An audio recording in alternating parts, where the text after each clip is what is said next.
రాష్ట్రంలో కూటమి ప్రభుత్వం అధికారంలోకి వచ్చాక ఇప్పటి వరకు 29,30,357 కోట్ల పెట్టుబడులతో 1037 పరిశ్రమలు ముందుకు వచ్చాయి. వీటి ద్వారా 24,66,165 మంది యువతకు ఉద్యోగావకాశాలు లభించే అవకాశం ఉంది. ప్రతి ప్రాజెక్టును ఎప్పటికప్పుడు ట్రాక్ చేస్తూ త్వరితగతిన గ్రౌండ్ అయ్యేలా చర్యలు తీసుకోవాలని విద్య, ఐటీ, ఎలక్ట్రానిక్స్ శాఖల మంత్రి నారా లోకేష్ అధికారులను ఆదేశించారు. యువతకు 20 లక్షల ఉద్యోగాల కల్పనపై ఏర్పాటైన మంత్రుల బృందం సమావేశం మంత్రి లోకేష్ అధ్యక్షతన ఉండవల్లిలో జరిగింది.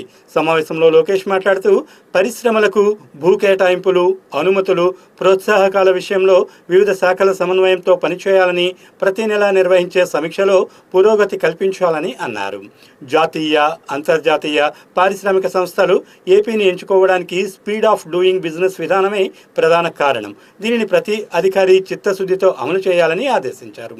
నవంబర్లో విశాఖపట్నంలో నిర్వహించే పార్ట్నర్షిప్ సమ్మిట్లో మరిన్ని పరిశ్రమలు రాష్ట్రానికి వచ్చే అవకాశం ఉందన్నారు. రాష్ట్రంలో యువతకు ఎక్కువ ఉద్యోగావకాశాలు కల్పించే ఎంఎస్ఎంఈ యూనిట్లపై ప్రత్యేక శ్రద్ధ వహించాలని మంత్రి సూచించారు.